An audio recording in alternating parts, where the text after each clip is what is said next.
नमस्कार दोस्तों, आज मैं आपको मुनि मंदिर सेक्टर 23 चंडीगढ़ ले चलता हूँ।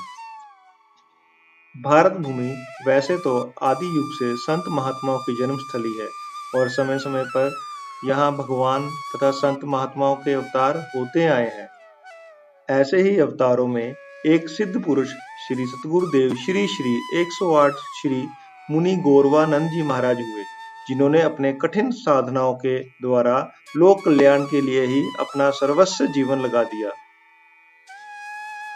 श्री मुनि गौरवानंद गिरी जी महाराज ने तकरीबन 26 वर्ष तक अन्न का त्याग किया और 16 वर्ष तक मौन व्रत रखा। उन्होंने भारत के सभी धर्म स्थलों के दर्शन किए और सन 1955 के आसपास चंडीगढ़ में प्रवेश किया और सेक्टर 23 में एक कुटिया बनाकर रहने लगे।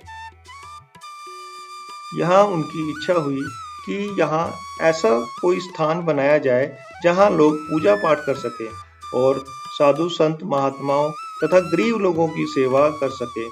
उसके लिए उन्होंने 1968 में साधु आश्रम के नाम से पूजा स्थल का नींव पत्थर उस समय के chief commissioner Shri M.S. Randhawa के हाथों रखवाया। साधु आश्रम में सबसे पहले श्री हनुमान जी की एक विशाल मूर्ति स्थापित करवाई और देखते ही देखते फिर भगवान के सभी स्वरूपों की यहाँ मूर्तियों की स्थापना होती गई। पहले इस आश्रम को लोग मुनि जी की कुटिया कहते थे। श्री मुनि जी के प्रेम और तपस्या के ही कारण बाहर से आने वाले साधु संत महात्माओं तथा यात्रियों की भीड़ बढ़ती गई, जिसे देखकर श्री मुनि जी ने सन 1978 में एक धर्मशाला का निर्माण करवाया, जिसे श्री मुनि जी ने 5 महान विभूतियों द्वारा इस धर्मशाला का शिलान्यास। उस समय के पंजाब के मुख्यमंत्री Giani Zail Singh ji, Shri Yash excise and taxation minister Punjab, Haryana के मंत्री पंडित चिरंजी लाल शर्मा जी, चंडीगढ़ के chief commissioner Shri T.N. Chaturvedi ji, Congress committee के प्रधान पंडित केदारनाथ शर्मा जी के हाथों रखवाया गया, जिसे मुनि जी ने कहा था कि मैंने 5 प्यारों से इस धर्मशाला का नींव पत्थर रखवाया है।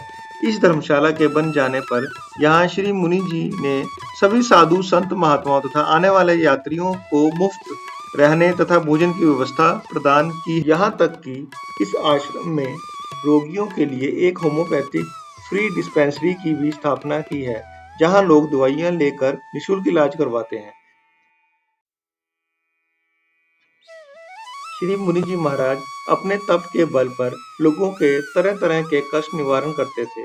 25 जून सन 1987 दिन रविवार को प्रातः 7 बजे श्री मुनि जी महाराज ने समाधि ले ली और तभी से हर वीरवार को मुनि जी महाराज की समाधि पर रात्रि 7:30 से 9:30 बजे तक सत्संग होता है, जहां लोग मुनि जी महाराज से अपनी मनचाही इच्छाओं को पूरा करने का आशीर्वाद पाते हैं।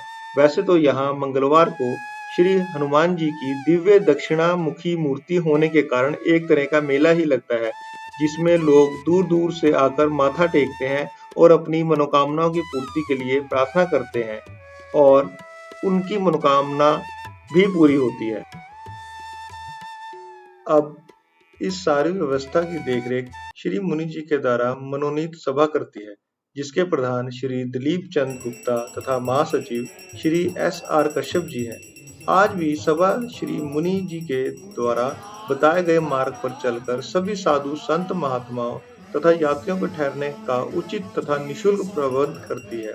यहाँ तक कि किसी भी प्राकृतिक आपदा आने पर, जैसे कि कोई भूचाल हो या समुद्री तूफान, राष्ट्र, मानव व समाज के साथ जुड़ी अन्य किसी भी तरह से आई विपदा हो, श्री महावीर मंदिर मुनि सभा मुनि जी महाराज की प्रेरणा से 4 से ज्यादा सहायता राशि एकत्रित करके प्राइम मिनिस्टर कोष में देती है। प्रत्येक वर्ष इस आश्रम में आषाढ़ मास की कृष्ण पक्ष की 14 को श्री मुनि जी महाराज की बरसी महोत्सव को धार्मिक उत्सव की तरह मनाया जाता है, जिसमें हजारों संत महात्मा शामिल होते हैं, जिन्हें सभा के सदस्य भोजन, वस्त्र, फल, दक्षिणा आदि देकर सम्मानित करते हैं। और मैं अपना ये व्लॉग यहीं पर समाप्त करता हूँ।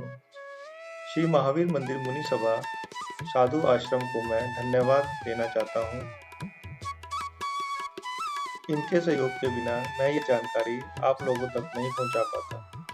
एक बार फिर धन्यवाद।